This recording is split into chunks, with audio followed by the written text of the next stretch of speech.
मुनीर के लिए अमेरिका के राष्ट्रपति डोनाल्ड ट्रंप ही शायद सर्वोच्च शक्ति है, क्योंकि पूरी दुनिया जानती है कि ऑपरेशन सिंदूर के दौरान भारत के प्रकोप से बचने के लिए मुनीर ट्रंप के शरण में ही गया था। खुद मुनीर ही 10 बार कह चुका है कि ट्रंप ने ही सीज फायर कराया था।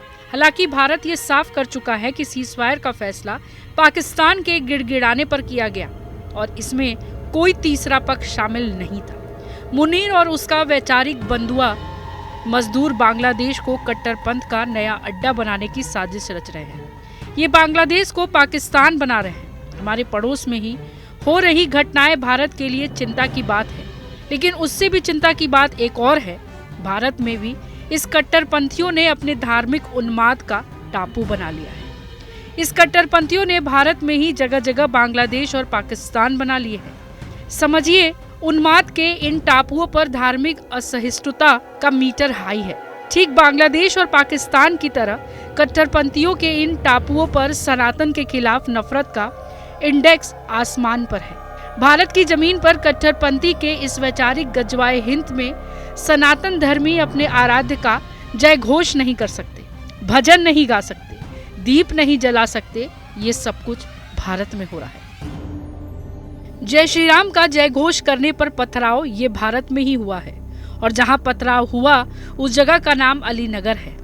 यहाँ मुसलमानों की आबादी अधिक है, इसलिए यहाँ पर राम नाम का उद्घोष वर्जित है। इसलिए जो वहाँ रहने वाले कट्टरपंथी दलील दे रहे हैं, ये मुस्लिम मोहल्ला क्या होता है। ऐसे ही मुस्लिम मोहल्ला के नाम पर तो कभी पाकिस्तान भी बना था, बंगाल तोड़कर बांग्लादेश भी बना था। मुस्लिम मोहल्ला सिर्फ शब्द नहीं, ये वैचारिक कट्टरपंथ का प्रयोग है। भारत की जमीन पर गजवाए हिंद या कहे तो इस्लामिक राज्य का एक मॉडल है, और ये कोई चोरी छिपे नहीं, खुल्लम खुल्ला है।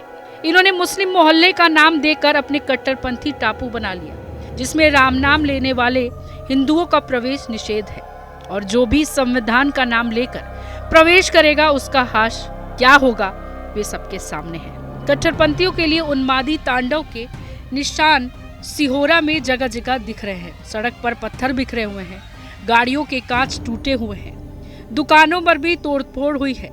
ये सिर्फ तोड़फोड़ या टकराव की सामान्य घटना नहीं। समझिए, आज मुस्लिम मोहल्ला बना है तो कट्टरपंथी जय श्री राम के जय घोष पर पथराव कर रहे हैं। अगर ये किसी राज्य में संख्या में ज्यादा हुए तो क्या होगा? अगर ये भारत में बहुमत में आ गए तो क्या होगा? क्या भारत की वसुधैव कुटुंबकम वाली पहचान सुरक्षित रहेगी? नहीं रहेगी। ये भारत को भी बांग्लादेश और पाकिस्तान बना देंगे। इसलिए आज कट्टरपंथी नफरत के अखिल भारतीय नफरती नेटवर्क को समझने और उसका विरोध करने की जरूरत है। जय श्री राम का नारा लगाने वालों पर पत्थर बरसा रहे इन आतंकवादियों का चेहरा कपड़े में ढका हुआ है। पथराव करते हुए कट्टरपंथियों ने नाराए तकबीर और अल्लाहू अकबर उद्घोष भी किया। इस नारे की उद्घोष से ही कट्टरपंथियों ने जता दिया कि उनके लिए ये पथराव नहीं, धर्मयुद्ध है। धर्मयुद्ध यानी काफिरों के खिलाफ युद्ध। इतिहास गवाह है कि नाराए तकबीर और अल्लाहू अकबर का नारा हर उस कट्टरपंथी ने लगाया जिसने दूसरे धर्म के निर्दोष लोगों का खून बहाया, जिसे वे अपना दुश्मन मानते हैं। यहाँ दुश्मन कौन है? हिंदू है। इसलिए अलीनगर की घटना खतरे का ऐलान है। ये घटना चेतावनी देती है कि अब कट्टरपंथी वायरस के प्रसार को रोकने के लिए पुख्ता कदम उठाना होगा। अगर जल्द इस पर एक्शन नहीं हुआ तो देरी हो जाएगी। ये उस राज्य में हुआ जहां बीजेपी की पूर्ण बहुमत की सरकार है, जहां मुस्लिम तुष्टीकरण की जगह नहीं है। फिलहाल सीहोर को कट्टरपंथ का टापू बनाने वालों की पहचान हो रही है। हालात को कंट्रोल करने के लिए पुलिस मुस्तैद है। वीडियो फुटेज के जरिए हर उस अतिवादी की पहचान की जा रही है जिसके हाथ में पत्थर था। इनके वैचारिक और कानूनी तौर पर शारीरिक मरम्मत की तैयारी हो रही है। मध्य प्रदेश के कट्टरपंथियों ने अपना मोहल्ला बना लिया है, तो पश्चिम बंगाल में कट्टरपंथी पूरे राज्य को इस्लामिक स्टेट बनाने पर उतारू है। ऐसा कहने के पीछे बड़ी वजह है। पश्चिम बंगाल की लोकप्रिय गायिका लगजीता चक्रवर्ती पर एक उन्मादी कट्टरपंथी ने हमला कर दिया। ये हमला सड़क पर चलते हुए या अकेले में नहीं हुआ। हमला हुआ संगीत कार्यक्रम के दौरान हजारों की भीड़ के बीच। हमला क्यों हुआ? क्योंकि लगजीता चक्रवर्ती कार्यक्रम में माँ दुर्गा की आराधना से जुड़ा एक भजन गा रही थी। माँ दुर्गा की आराधना करना एक कट्टरपंथी को इतना अखर गया कि उसने सरेआम हमला कर दिया। हमला करने वाले का नाम महबूब मलिक है। कट्टरपंथियों ने खाने पीने के सामान को पहले ही हलाल और गैर हलाल में वर्गीकृत कर रखा है। अब उन्होंने संगीत को भी धार्मिक और धर्मनिरपेक्ष की कैटेगरी में बांट दिया।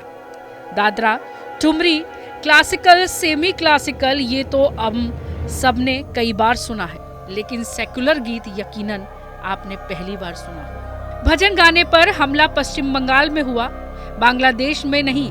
उस पश्चिम बंगाल में जहां एक कट्टरपंथी को नई बाबरी के नाम पर मनमानी की छूट मिली है, जहां नई बाबरी के नाम पर हर शुक्रवार को कट्टरपंथियों को शक्ति प्रदर्शन को आबाद छूट है, उसी पश्चिम बंगाल में जागो माँ गाने से रोका जाता है। जिस बंगाल की पहचान माँ दुर्गा से होती है, उसी पश्चिम बंगाल में माँ की आराधना का भजन गाने पर हमला हो जाता है। इसलिए सवाल उठ रहे हैं कि क्या बांग्लादेश वाला कट्टरपंथी उन्माद पश्चिम बंगाल तक फैल गया है। लग्जीदा चक्रवर्ती पर हमला करने की कोशिश करने वाला महबूब मलिक टीएमसी से जुड़ा है।